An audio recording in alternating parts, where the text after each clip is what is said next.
pero flema específica del llano inferior y de cabeza. Ajá.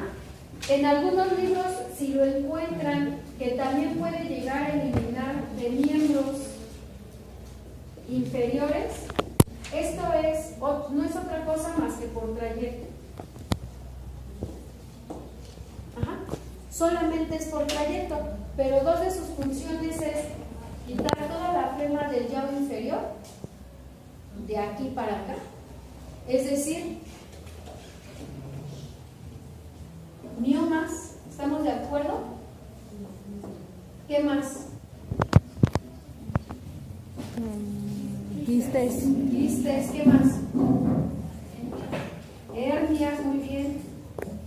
Estas hernias solamente, a diferencia de Shongwan, estas solamente van a ser hernias umbilicales e inguinales.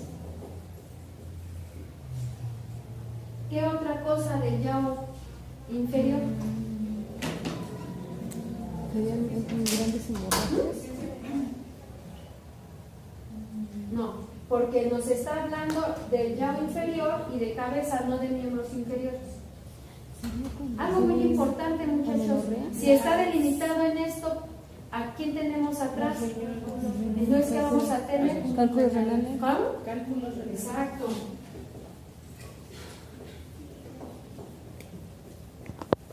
Cálculos renales, ¿ok? Podemos tener pequeños quistes renales también.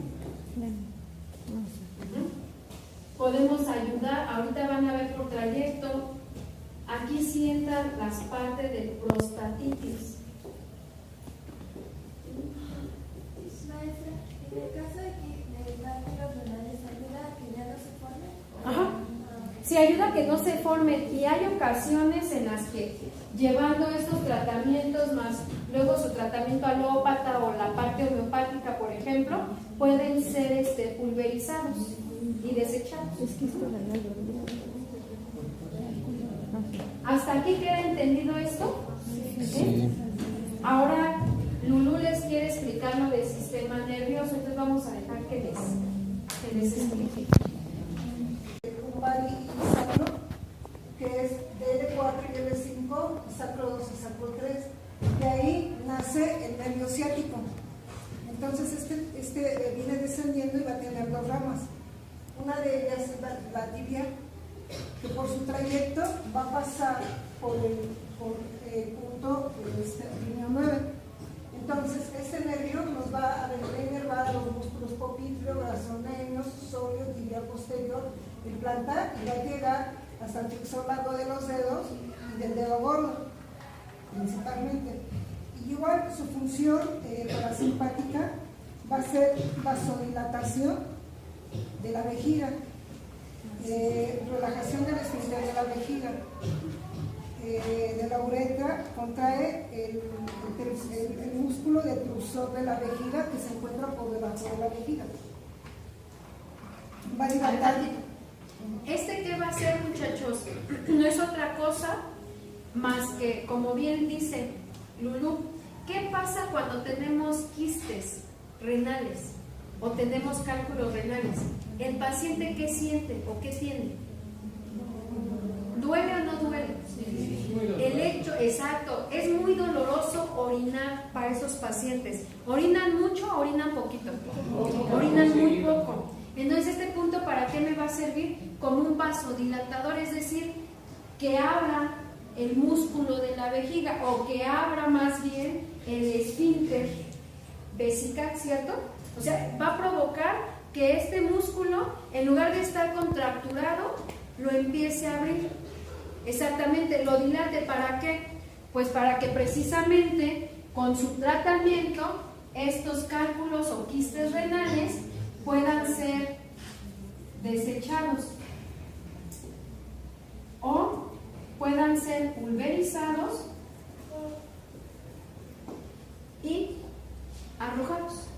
¿Han visto esos pacientes o alguno de ustedes ha tenido un familiar que les dice, es que tenía un dolor muy fuerte, me dijeron que tenía cálculos, me dieron este tratamiento, fui a orinar, dolió mucho, pero salió como tierrita. O en algunos casos se abre tanto el esfínter que de hecho tienden a sangrar más en pacientes varones, porque recordemos que ¿por dónde sale la orina en ellos?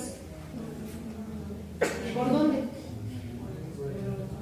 Pues por el conducto que tiene el pene, ¿cierto? Y este es muy pequeño.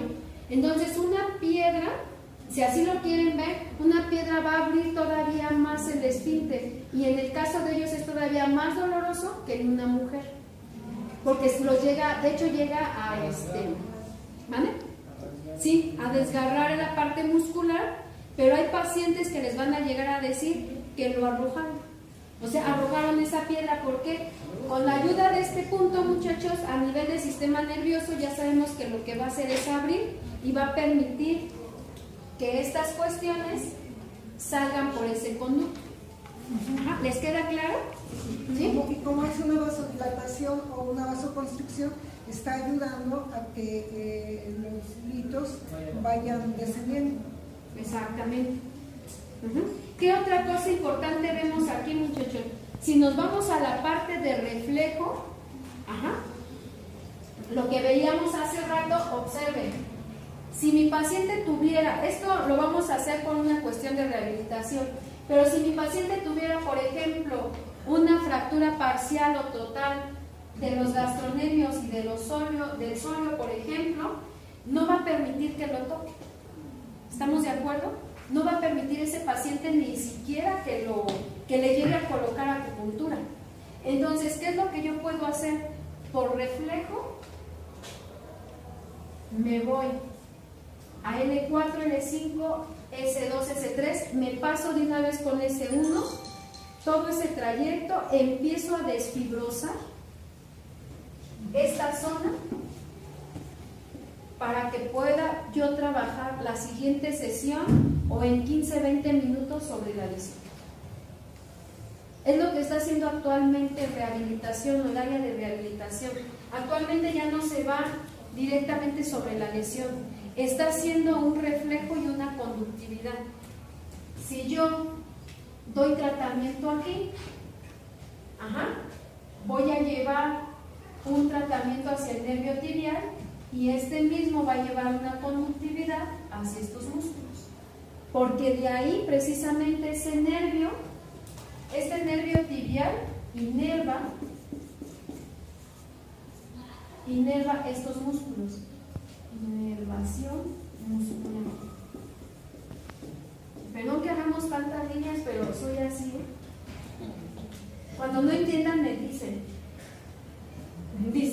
siempre, ¿no? Entonces, ya entendimos esa parte. Yo puedo tratar a un paciente, muchachos, como una cuestión única.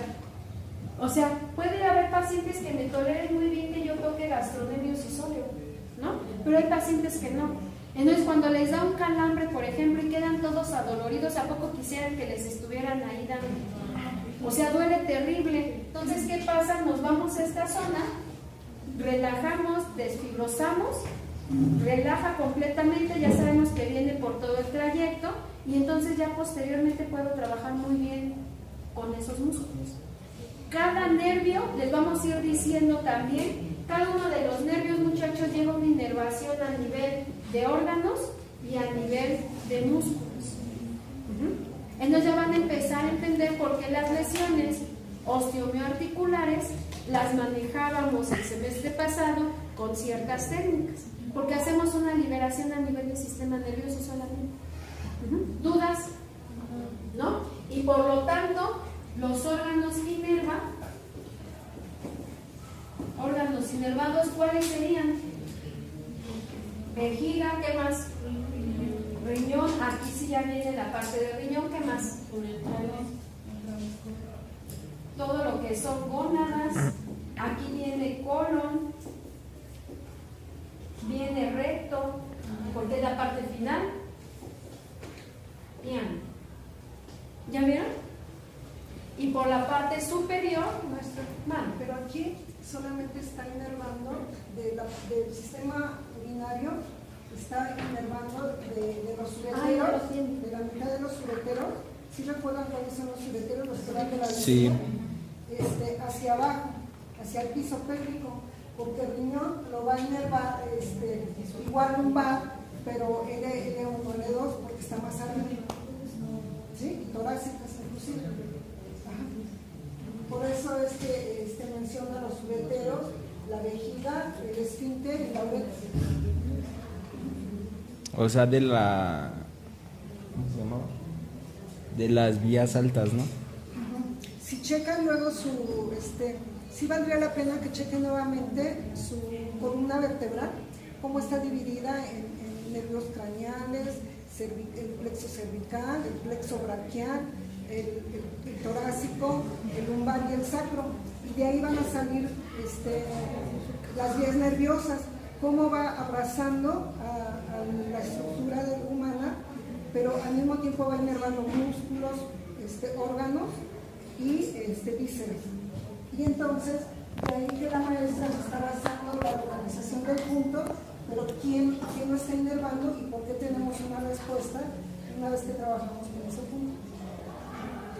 ¿Dudas hasta aquí? ¿No? Mal. ¿Sí se dan cuenta qué bonito está? Su función es de 1 a 1.5. Lo pueden meter perpendicular o de manera horizontal. ¿Dudas hasta aquí? ¿Y estómago 40, cuál es su función? Igual de 1 a 1.5. Son puntos que tienen demasiado músculo, por lo tanto alcanzan una dirección hasta 1.5. Recordemos que todo depende del paciente. Si es un paciente muy delgadito, con punto 8 que le coloquemos es más que suficiente, pero con un paciente que tenga un índice de masa corporal mayor a los 40, pues con 1.5 apenas y vamos a poder tocar el nervio. Vejiga 51, a ver, guarden silencio, muchachos. Vejiga 51, como es un punto posterior, no se mete perpendicular, se mete oblicuamente. Y ese puede llegar al 1 o 1.5. Es más, el 1.5 pueden abarcar 2 o 3 puntos. ¿Dudas con esto? ¿No? Bueno, mañana, ¿qué van a estudiar?